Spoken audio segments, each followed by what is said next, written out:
about me. My career basically splits into three parts. The first part was absolutely blue chip. I left business school. I went on to Ford of Europe. I was in the finance team at Ford of Europe. Then moved on to KPMG. I was very lucky there insofar as I was in a department which dealt with turnaround and rescue situations, which actually put me into a number of companies. Ultimately, in three companies as CEO, as acting CEO in turnaround situations. So it's incredibly exciting, and it gave me a tremendous amount of experience. Not just the KPMG auditors' experience with the red pen and the green pen and the blue pen, but this was real life on the ground in businesses, looking at them, doing due diligence, assessing the viability, and on occasion saying, yes, this could be turned around. And the high spot of all of that was that I was the CEO of a airline that had fallen into bad times and turned that airline around and then ultimately sold it. So I was an airline chief executive at one point in time. Very small airline, by the way, I will add. And then I moved on to British Airways at the time when British Airways was going through a massive upheaval. I joined as a member of the British Airways Top 100 management team, helping to guide and drive that transformation. I was with them for nearly a decade, 9 years, and half of that I ran one of the major operational divisions of British Airways, global operations. So again, that was a fascinating experience. And then I went off to Harvard Business School, did a period at Harvard, came back, and then strangely, I took a complete departure, and I founded, funded, and ran a charity which was aimed at rehabilitating 18 to 24-year-olds in the UK. So these are the people that have had difficult periods, fallen on difficult times, and I ran that for 5 years with an absolutely splendid team of people, an amazing team of people. And we had 500 young people through the program, and we had a 90% success rate. So it carried on for another decade after me, but then bits of government policy changed, and it outlived its usefulness. From there, I ventured into a little bit of entrepreneurship. My first foray into being an entrepreneur, and I was pretty awful at it. I made all the mistakes that a first time entrepreneur could make. I got everything wrong. I didn't have product market fit. I didn't have the proper funding. I didn't do market evaluation. I couldn't sell. It was an absolute unmitigated disaster. And I had 3 different ventures. The third one had improved somewhat over the first one. But then I was kind of headhunted to a tech company, having known that I'd been through this massive transformation program at British Airways. They wanted to build a transformation practice. They were 100% tech, and specializing in enterprise software and implementing enterprise software in big companies. And they thought, well, if we can add transformation to it, this actually is a higher yielding revenue stream, and it makes us more competitive. Well, we did that, and I built their transformation practice very successfully. They then moved me to America to start up the US operations, which I did. Again, because of the team I had, we were very, very successful. They moved me then to Singapore because their Singapore operation was in a mess. We turned that around. And then I left them under amicable circumstances, and I started my own consultancy in Asia. And for the next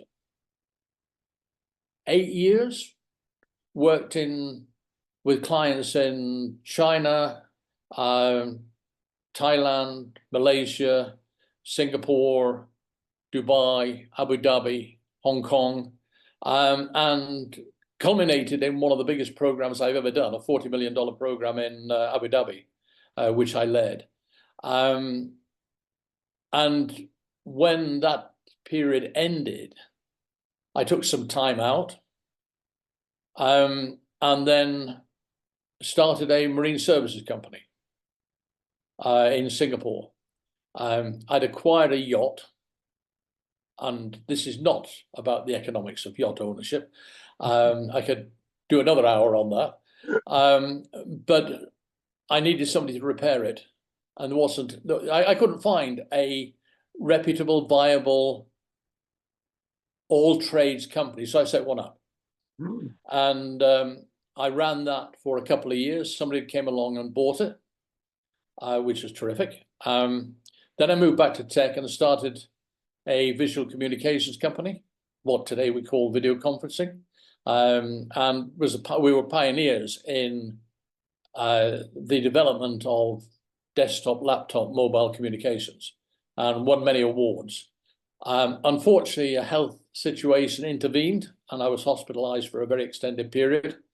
And when I came back, the company was unrecognizable. My co-founder and the CEO, my co-founder and the CTO had tossed out my ideas, my vision, realigned the tech team, and was off on a route which I couldn't support.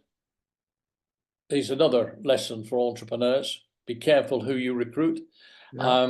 And you want people who are behind your back and support you, even if something unfortunate like going into hospital happens. So I left, and then again took a little bit of time out, and then I started working with early stage companies, and I had a handful of clients wanting help with developing strategy, developing a storyline, trying to understand their viability, understanding their fundraising needs, how to get funds. Having been through this a number of times myself, because remember, I just had two startups, the marine services company and then the tech company. So I'd been through that, and I'd also been through it in my previous, not terribly successful period as an entrepreneur. Yeah. So it was a fascinating time, because I was learning a lot. I was building on the knowledge that I had, and I worked with some really amazing founders. And we had some successes. We had some really great successes, and that's continued up to the present day. In the last couple of years, we've had some significant raises for companies that have come to me and said, Bill, well, let me take a case in point. This founder came to me and he said, Bill, look, I've been hearing about you. I've been seeing your stuff on LinkedIn. I like what I read. I need somebody who can help me in the short term to kind of figure out where my business is going to go. So I want a kind of a mentor or a counselor, so something like that. Okay, so we worked together for about 6 months, and he was in the health sector, the primary healthcare sector in the UK, and he was also into medtech, and we built a very attractive and viable story. And it came to the point, he said, well, we need to go out and fund this, but will you be chairman? So I said, okay, it would be a pleasure. Really nice team, wonderful people to work with. And this was one of about a small handful of clients that I had at the time. And we were very successful in a raise. Our first round, we were initially targeting at around about $500,000, but we got $1 million. And the interesting thing about $1 million, we'll talk about it again in after this, because I think there's something here that we want to delve into. Yeah. But I said, you need to start with your friends, family, and acquaintances. You need to be out there, telling them about the ideas, see how much they're prepared to commit to it, to see if we can get towards that 500,000. And he was out, he was talking to people, but the cash wasn't forthcoming. Mm. Now, in the event, we also were active in a low key in the angel community. Mm. And we got one angel. And unusually, normally these people syndicate the investment. We had one angel who came in because he was very, very interested in the tech that was being built. And he came in with, I think it was about 600,000, 500,000, 600,000. Might have been a tad more. And as a result of that, all the friends, family, and acquaintances that we'd been talking to all came in as well. Yeah. Because that then gave them the confidence and the reassurance that this guy actually knows what he's talking about in the medtech sector. He's been around for decades, a very clever guy, and he's prepared to throw 500,000 plus into this. Well, we'll come in and we'll throw some stuff in as well, and we topped it up to 1 million. Wow. Wow. So that was a very successful, and now I'm working with them again because next year we'll need to go on to Series A, and we'll be looking for somewhere between 2 and 4 million. It's interesting because often, like you say, people think of that friends, family, and associates round as the first stage.